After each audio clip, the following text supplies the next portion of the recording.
The weight of the question.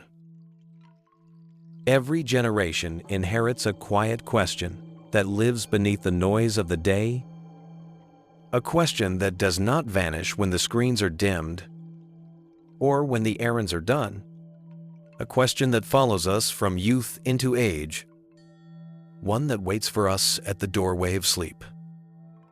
That question is simple in its wording, yet vast in its reach. What is the purpose of life?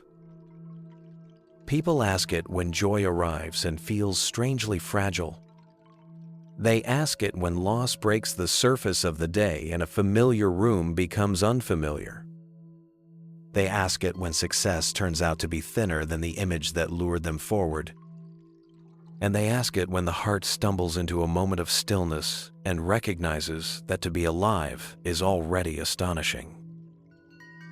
The question has crossed deserts and mountains on the backs of pilgrims. It has sat in monasteries and cafes. It has been whispered by the ill, and it has been sung by those overcome with gratitude. To ask it is not a luxury. It is a function of awareness itself, because once a being is awake enough to know it is alive, it is also awake enough to wonder how to live. Different cultures have offered different frames for the same thirst. Some heard the question as a call to serve the divine. Some heard it as a summons to fulfill duty. Some heard it as the need to write a story that will hold together even when storms come. And some heard it as an invitation to learn how to be free in a world that will never hold still. The variety of answers can confuse us if we try to choose like shoppers. Yet there is another way to listen. Beneath the differences, many traditions agree that life takes shape through causes and conditions, that the character of a life is not accidental, that attention can be trained, and that kindness is not a decoration, but a power. Purpose is not always a sentence you can print on a card. More often, it is a way of moving through the day that ties meaning to reality rather than to fantasy. It is not a single achievement hovering at the end of years. It is the style of relationship between a mind and the world that contains it, between a heart and the lives it touches, between breath and the moment that allows it. When we speak of purpose in this way, we are not trying to invent meaning where there is none. We are learning to cooperate with the fabric of existence so that meaning ripens the way fruit ripens on a tree that is well placed and well tended. A Buddhist view of purpose. In the Buddhist traditions, the question of purpose is not answered by pointing to a distant throne. It is answered by turning attention toward the nature of experience itself. The Buddha spoke of dukkha, the rub and strain that arise when a mind tries to make changing things behave like guarantees.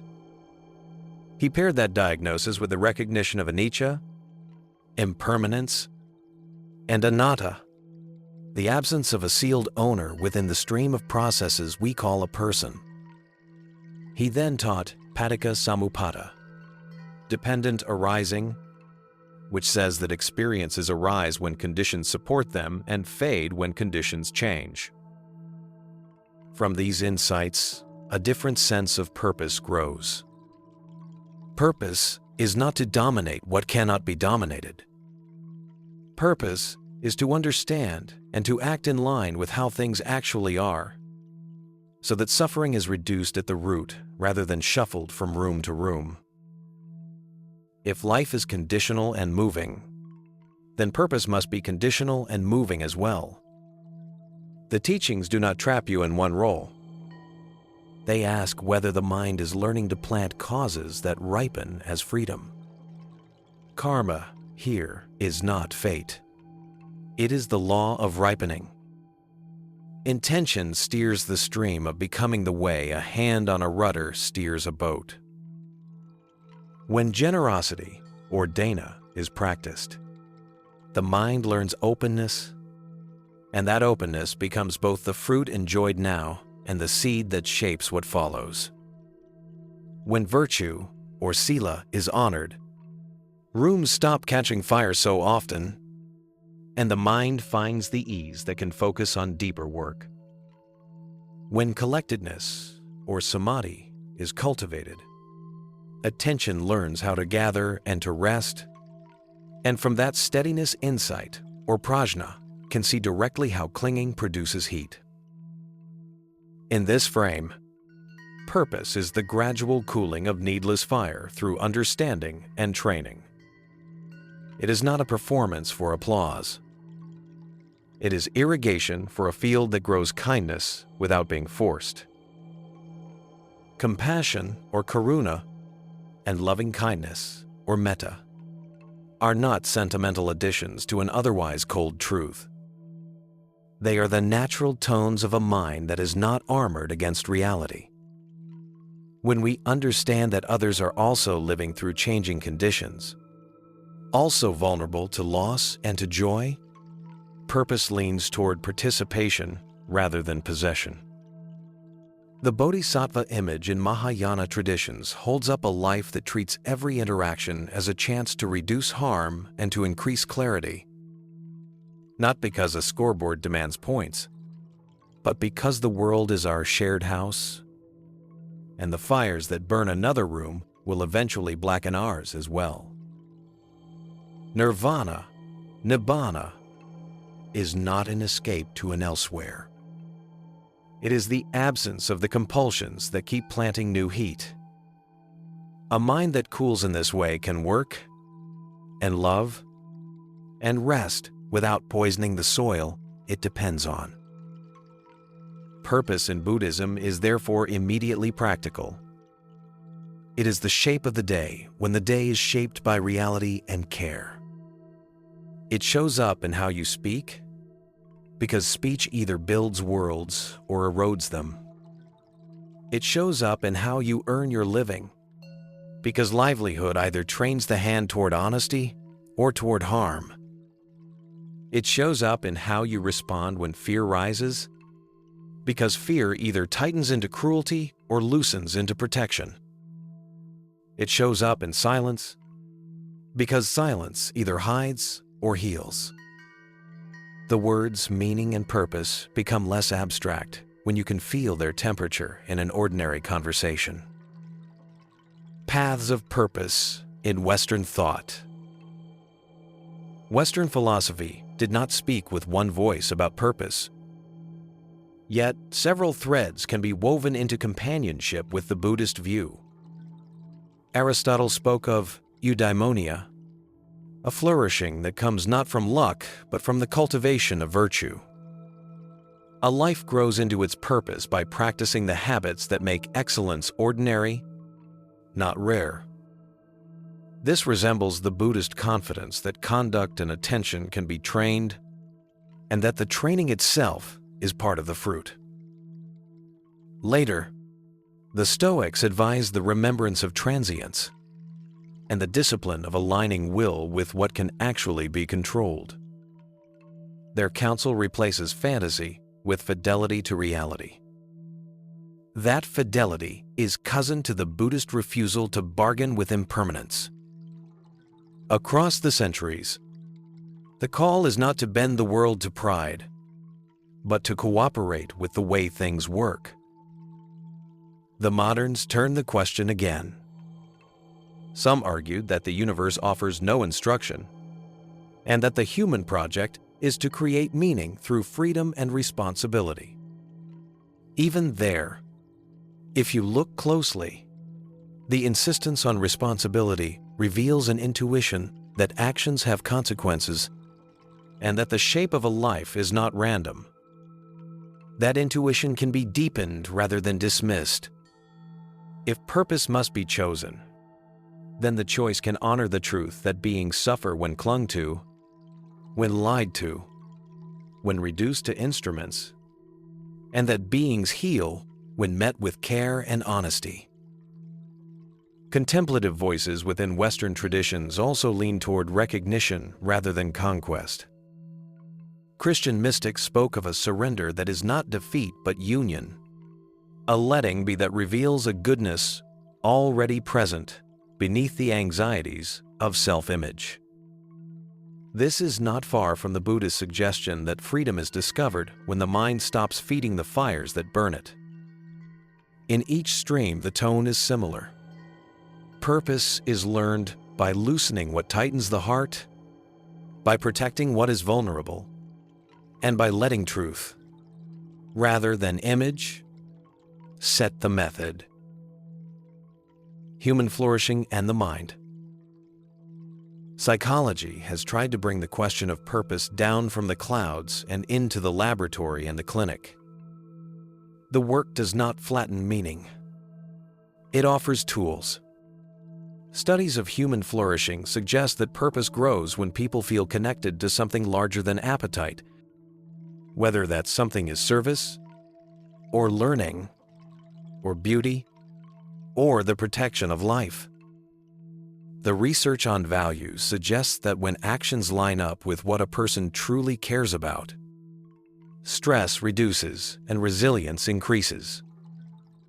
The study of attention has shown that the mind can be trained to return, and that this training changes both experience and brain. These findings do not replace practice. They confirm that practice works. Meditation is one place where ancient guidance and modern measurement meet. When attention trains itself to rest on breath and to return without hostility after distraction, the mind learns how to interrupt old loops. Patterns of rumination loosen. The boundary between a sensation and the story about that sensation becomes visible. From that visibility, choice widens. If purpose were only a sentence on paper, these changes would not matter. But if purpose is the quality of the day, then less compulsion and more clarity are part of the purpose itself. Meaning is not a prize given after labor. It is the felt texture of a mind that can participate in reality without constant defense. There is also the work of memory and the stories we tell. Identity is not a stone. It is a narrative that can be edited, sometimes gently and sometimes fiercely. Trauma shows how stories can trap a life inside a small room. Healing shows how stories can expand the room without denying what happened. The Buddhist analysis that self is a pattern rather than a nugget is not an insult. It is permission to work skillfully with the pattern. When the story changes from "I must control everything" to "I can cooperate with causes and conditions," the mind stops fighting the weather and starts tending the garden. That change is purpose in motion. Compassion shows measurable effects. When people practice loving-kindness phrases and then act from them, relationships shift, defensiveness cools, and the feedback loop of goodwill grows sturdier. Neuroscience sees plasticity, but a practitioner simply feels that life is less crowded by suspicion. The four immeasurables metta, karuna, mudita, and upekkha, loving kindness, compassion, appreciative joy, and equanimity are not soft ornaments. They are structural supports that keep wisdom from turning brittle and keep love from tipping into ownership. A life guided by these tones answers the question of purpose without slogans. The cosmos and the story of life. Science does not hand down meaning like a monarch handing down decrees. It describes patterns that can become ground for meaning. The story it tells is immense. Stars burned and died, seeding space with the elements that later arranged themselves into oceans, mountains, forests, and bodies that breathe. Evolution experimented for eons, until hands could hold, until eyes could see, until awareness could turn and look back at itself and ask this very question. From a Buddhist view, this is not a rival story. It is a description of dependent arising on a grand scale. Conditions gathered and life appeared, and within life, consciousness learned that it was present. To see ourselves as the universe become aware is not to indulge in flattery. It is to admit responsibility. If life is rare in the vacuum, then the small places where life gathers are holy, not because a system declares them sacred, but because reality shows how delicate they are. Purpose then includes stewardship. It is difficult to meditate while burning the house you live in. It is difficult to practice generosity while the systems you support harvest harm upstream. The path does not end at the cushion. The cushion supports the hand that votes, the feet that march, the mouth that speaks on behalf of those who are not heard, the wallet that can refuse to fund what poisons the shared well. This is not partisan heat. It is the recognition that cause and effect do not stop at the skin. The scale of the cosmos can make the individual feel small. The antidote is not to inflate the self until it fills the sky. The antidote is to feel how intimacy and vastness meet. A single helpful word spoken at the right time can redirect a life. A single dishonest act can plant years of trouble. The web is large, but touch points are close. When a person aligns their day with reality and kindness, the ripples do not vanish. They enter the fabric. Modern physics can describe energy and matter shifting form. Psychology can describe habit turning into character, but the old teaching says it plainly. What you water grows. What you refuse to water loses ground. Living the purpose day by day. If we gather these threads, a working answer appears. The purpose of life is not a single destination far from here. It is the ongoing practice of reducing suffering and increasing wisdom in this moment, and then in the next, while recognizing that self and other rise together like waves on one ocean. It is to train intention so that karma bends toward release rather than toward tightening. It is to cultivate metta so that the reflex to defend softens into the reflex to protect. It is to practice karuna so that contact with pain becomes method rather than panic. It is to practice mudita so that the joy of others can feed us rather than threaten us. It is to practice upekkha so that care remains steady when storms pass through. It is to cultivate samadhi so that the mind can see without flinching, and prajna so that seeing leads to skillful change. Purpose is also to honor human life as a rare balance. Too much pain, and the mind collapses into survival only. Too much comfort, and the mind drowns in softness.